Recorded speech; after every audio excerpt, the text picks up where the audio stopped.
Գյուրջան Կասկադ, հասանելի բնակարաններ 65 ամիս մարման ժամկետով։ Նախ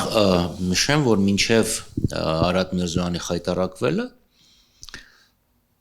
Անտալիայում խայտարակվեց նախ Ռուբինյանը։ Հիշեցնեմ, որ Քլաչի հետ հանդիպումից հետո նա անմիջապես գրեց, որ շատ լավ հանդիպում է ունեցել թուրքից գործընկերոջ հետ։ Եվ ինչ, դրանից անմիջապես հետո Քլաչը պատասխանեց, որ որևէ արդյունք չկա, այսինքն որևէ հարցում Քլաչը Թուրքիան զիջման չի գնացել։ Եվ հետաքրքիր է, թե Ռուբինյանը օրինակ ինչպես է մեկնաբանում իր լավ հանդիպումը, եթե արդյունք չի արձանագրել։ Հիմա վերադառնալով Միրզոյանին, այո, այնտեղ էլ ինքը այդ առաջարկությունը արեց, Ադրբեջանը, ինչպես տեսնում եք, դրան չի արձագանքում, ավելին ուղիղ մեղադրանքներ հնչեցին Հայաստանի հասցեին, զրպարտություններ, ստորացուցիչ ոճով, եւ Արադ Միրզոյանը չհանդգնեց դրանց հակաճառել։ Այն ինչ որ այսօր ստեղ Նիկոլ Փաշինյանն էր ասում, թող Անտալիայում ասել Միրզոյանը։ Վախեցավ խոսել։ Ընդհանրապես ես հասկանում եմ, որ Արադ Միրզոյանի համար շատ դժվար է որևէ բան ասելը, որովհետև իրեն կարող է լռեցնել Նիկոլ Փաշինյանին մեջ բերելով, ինչպես հիշում եք, տեղի ունեցավ ՄԱԿ անվտանգության խորհրդում, երբ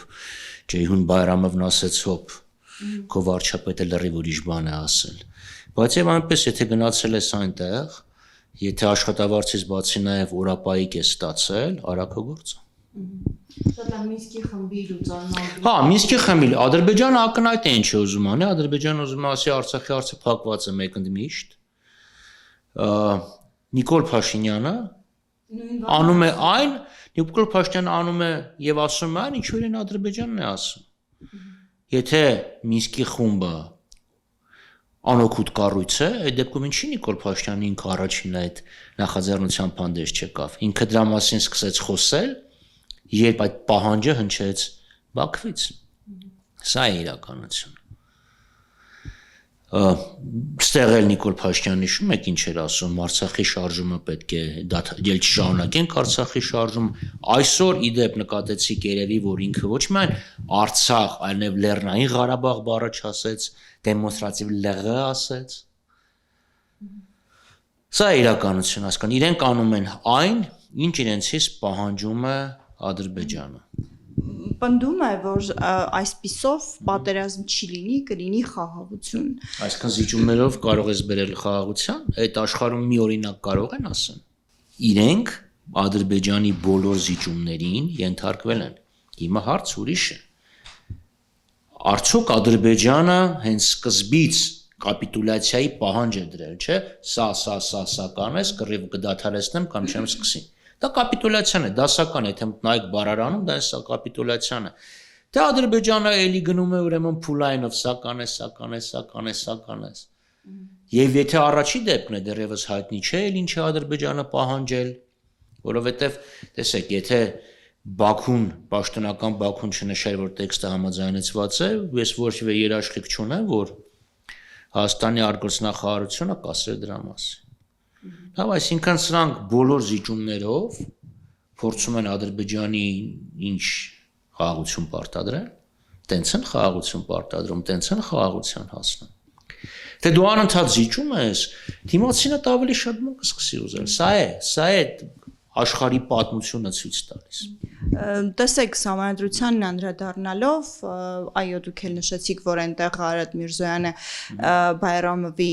հայտարարություններին, որ Հայաստանի Սահմանադրությունը պահանջներ է պարունակում տարածքային Ադրբեջանի նկատմամբ,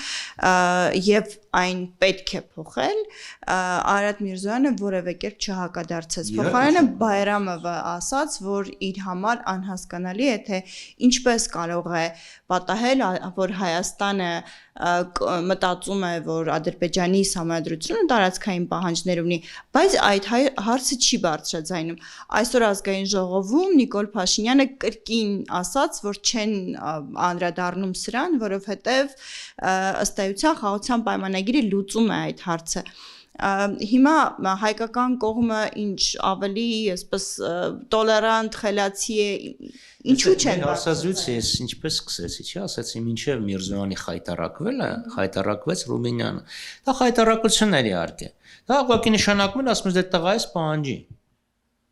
Նա որովհետև եթե Հայաստանն ասում է քո համանդրությունը իմ նկատմամբ տարածքային պահանջներ ունի եւ դա իրոք այդպես է, որովհետև Ադրբեջանը 91 թվականի հոկտեմբերի համանդիր ակտով իրեն հայտարարեց Մուսաֆաթական Ադրբեջանի իրավահաջորդը, որը տարածքային մեծ պահանջներ ուներ Հայաստանի Հանրապետության նկատմամբ, այսինքն Հայաստանի ամբողջ արևելյան հատվածը, հարավից Սյունիք եւ Վազգեզի մարզերը, այսօրվա մեր վարչատարածքային բաժանման տերմիններով ասած։ Բայց Հայաստանը չի խոսում դրա մասին։ Ասում է, հա դե տենց մի բան կա, բայց մենք դրա մասին չենք խոսում, որովհետև սենց ինչ որ մի հատ թուղթ ենք ուզում ստորագրենք։ Եթե Ադրբեջանը խոսում է, դու էլ պիտի խոսես։ Ավելին ասեմ, Հայաստանը երբեք տարածքային պահանջ Ադրբեջանին չի ներկայացրել։ Երբեք։ Արցախը չի եղել Ադրբեջանի կազմում եւ կա Կոսովոյի հարցով ՄԱԿ արդարադատության միջազգային դատարանի խորհրդատվական կարծիքը, որ միակողմանի անկախության հռչակումը չի կարող դիտվել որպես տարածքային ամբողջականությանը հակասող սկզբունք, իսկ 1989 թվականի որոշումը դա ժողովրդի ինքնորոշման իրավունքի դրսևորում էր։ Այսինքն ինքնորոշման իրավունքը չի հակասում տարածքային ամբողջականության սկզբունքին։ Իսկ Ադրբեջանինը, որ այսա մերն է, դա ուղղակի նկրտում է Հայաստանի դեմ։ Բայց կրկնում եմ, սա վախենում են խոսում։ Այսինքն քաջի որ ստեղ են ելույթ ունենում, թող գնան այնտեղ ելույթ ունենան։ Այսօր Ռուբինյանը, որի մասին խոսում էիք, իր ընդդիմությանը մեղադրում էր Հայաստանի անվտանգությունը վտանգելու մեջ, ինքնիշխանության նկատմամբ ոտնձգություններ անելու մեջ, ինչ կասեք։ Դե ինչքան կարող ենք նույն բանը ասել։ Այսինքն երբ նախ ընդդիմություն աստողումի նկատի ունես, սկսենք դրանից, որովհետև ասում եմ Սերժ Սարգսյանի եւ Ռոբերտ Քոչարյանի շուրջ հավաքված տեսեք, այն ժամանակ երբ Նիկոլ Փաշինյանը ընդդիմադիր էր եւ 17 թվականին ավտոտնակների վրա վազվզելով գոռում էր ելք կա, այո, ելք կար, հիմա ինքը դարել է ոչ ընդդիմադիր, թող ընդդիմադիրներին սուտ մեղադրանքներ, ոչ ինքը ոչ իր սատելիտները չներկայացնեն։ Հայաստանի անվտանգությունը երբեք այսքան խոցելի չի եղել, ինչ որ այսօր է։ Ամեն վարքյան Հայաստանը կարող է պատերազմի մեջ ներքաշվել, այսինքն Ադրբեջանը կարող է հարձակվել Հայաստանի վրա։ Պարբերաբար կրակում են Սյունիքում, մի քանի օր առաջ էլ կրակել էին նաև Տավուշում ադրբեջանցիները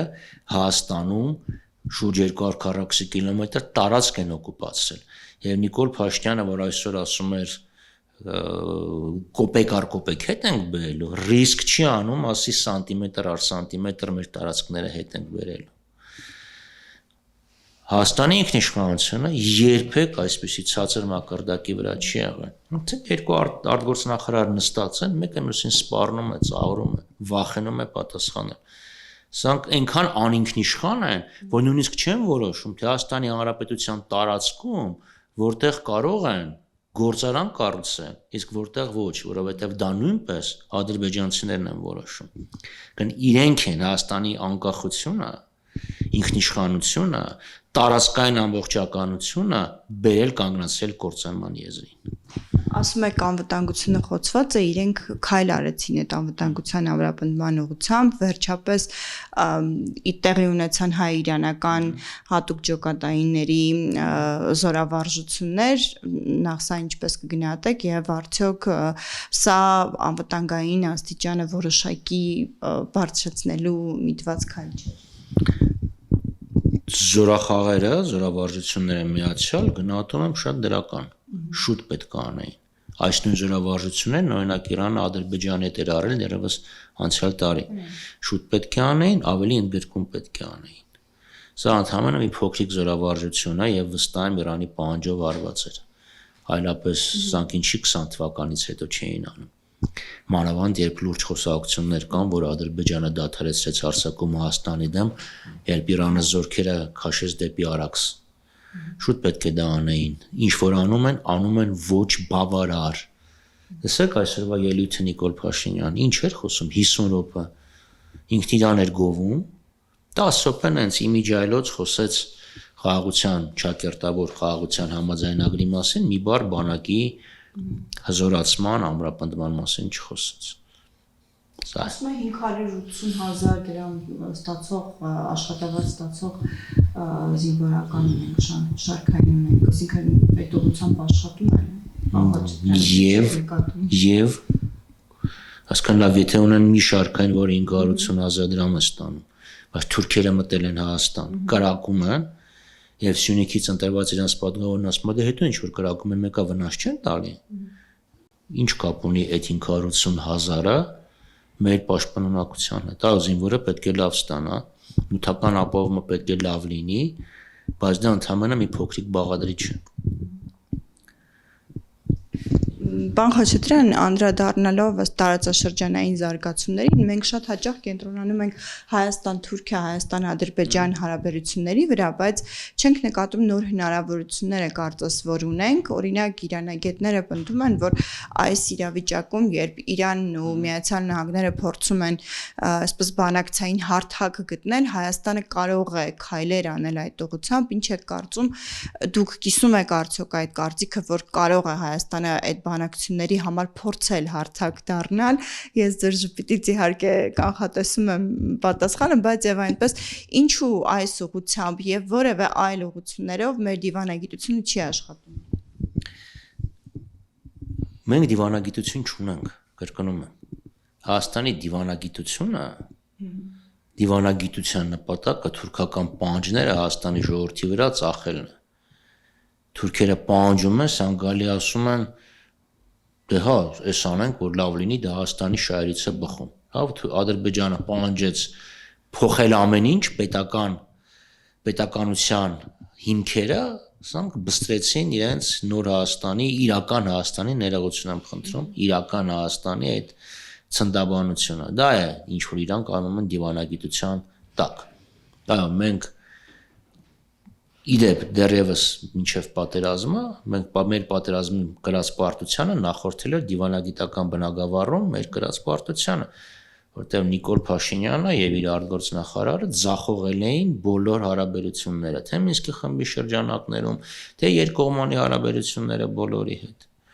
Այնպես որ ասել չեն անում, որովհետեւ չկա դիվանագիտություն։ Իրանի հետ պետք է հարաբերությունները ամրապնդվեն, այո, պետք է, որովհետեւ Հայաստանը եւ Իրանը ունեն կենսական շահեր։ Բարենպաստ պահ է, կարծում եմ այո, որովհետև մանավանդ Թրամփի 3 գիշերվա արած հայտարարությունից հետո հիմա ավելի Իրանի հարաբերությունները ներեցիկ Միացյալ Նահանգների հարաբերությունները Իրանի հետ մի քիչ այլ ձևով կարող է զարգանան, քան թե Թրամփի առաջին նախագահության օրոք, երբ Ջոն Բոլթոնն էր ազգային անվտանգության գծով խորհրդականը, չգիտեմ, չեք հիշի հոկտեմբերին այց էր կատարել 18 թվական Հայաստան, Ադրբեջան, պահանջել էր սահմանները փակել։ Դա տենց, բայց որ Հայաստանը կարողանա դառնալ անվտանգային հարթակ, ներողություն բանակցային հարթակ կամ միջնորդ, անկեղծ ասած, այս իշխանությունների հետ օրոք մանավանդ շատ եմ կասկածում։ Հիմա տեսեք Ռուսաստանը, Չինաստանը եւ Իրանը խորհրդակցություններ անում, Միացյալ Նահանգները Իրանի հետ միջնորդավորված Օմանում է բանակցում Օմանի միջնորդությամբ։ Պետք է փորձել օգտագործել հնարավորությունը, իհարկե պետք է, անում են, չեմ տեսնում։ Անդրադառնալով Հայաստանի ներքաղաքական իրավիճակին, Գյումրիի ընտրությունները ցույց տվեցին, որ այո, հնարավոր է ընտրություններով որոշակիորեն հասնել հաջողության, նաև Փարաքարի ընտրությունները հատկապես այդ մասին էին վկայում։ Այս զարգացումները ձեր գնահատմամբ հնարավոր է պրոյեկտել, եթե 2026-ին լինի 2026-ի խորհրդարանական ընտրությունների վրա եւ այսպես միգուցե ոչ միասնական, բայց եւ եւ այնպես ընդդիմադիր, այսպես տարբեր ուժերով գնալով հնարավոր կլինի հասնել հաջողության եւ հաղթանակի ԿՊ-ի նկատմամբ եւ արդյոք ընդդիմությունը հիմա հենց դրան է գնում, թե այնուամենայնիվ փորձելու եք արտահերթի պահանջ ներկայացնել։ Ասել եմ եւ ասում եմ, Փաշինյանին հեռացնելու համար պետք է համադրել խորհրդանական եւ արտախորհրդանական պայքարը։ Եվ մեզանից որևէ մեկը երբեք չի ասել, որ չէ, իշխանափոխության միակ տարբերակը ընտրություններն են։ Ոչ, նաեւ փողոցային ուղիղ ճնշումը։ Այնպես որ պետք է այդ երկուսը համադրել։ Նրանք, ովքեր բացառում են ընտրությունները, ես կարծում եմ, որ պետք է 26 թվականին չմասնակցեն ընտրությունները եւ չխանգարեն ընտրությունները։ Երկրորդը միասնական տեխնացուի մասին, որ խոսում եք, տեսեք խորհրդանական համակարգերում միասնական տեխնացու որպես այդպեսին չի լինում։ Դա ավելի շատ նախագահական ընտրություններին դա նախագահական ընտրություններին բնորոշ քաղաքականություն է, դա ուրիշ խնդիր է, այնպես ինչպես եղավ Գյումրիում, այսինքն Նիկոլ հականիկոլ։ Անդիմադիրները կարող են հետո յետընտրական զարգացումների արդյունքում գալ համաձայնության, բայց շատ մեծ իդեալիզմ կլինի ասել, որ բոլոր իրական ընդդիմադիր ուժերը կհամակերպվեն եւ մի ներողություն կհամախմբվեն եւ մի ընդհանուր ցանկով կգնան։ Ես չգիտեմ ինչ կլինի։ Դեռ ժամանակ կա, բայց իմ անձնական կարծիքով դա շատ ուրեմն իդեալականացված տարբերակ է։ Ուրիշ խնդիր էլի եմ ասում, որ հետո ընտրություններից հետո այո Արդյոք կառավարության նիստում իր այս վերջին թիմակիցներին, սեփական թիմակիցներին տգիտության մեջ մեղադրել է հենց այն մասին էր, որ Նիկոլ Փաշինյանը պատրաստվում է այդ ընտրություններին, այսինքն սա այդ խարազանումը հենց այս համատեքստում պետք է ընկալել, թե ինչ որ այլ պատճառ կա։ Ուրեմն խարազանումը պետք է ընկալել Ռաֆիկ ни в чем не վինավատ տրամաբանության ներքո։ Իր համար մեղավոր են բոլորը։ Նախկինները, անդիմությունը, COVID-ը, միջազգային իրավիճակը, իր թիմակիցները, ինքը անմեղ է։ Գիտեք, ֆրիկի նման ընդդեմ ֆալակի բողոքում էր, այսինքն դու ես նշանակել կառավարության անդամներին, կառավարության առընթեր մարմինների ղեկավարներին, քո սարկած ցանկն է, ումից ես բողոքում, բայց սա նշանակում է, որ ինքը կարող է փոխել մարդկանց եւ դա նշանակում է, որ իր թիմակիցները հիմա պետք է փորձեն ապահովել, որ իրենք Նիկոլ Փաշինյանին ավելի լոյալ են, քան թե մնացածները, որովհետեւ փոխելու իր տրամաբանությունը կոմպետենտության վրա հիմնված չէ։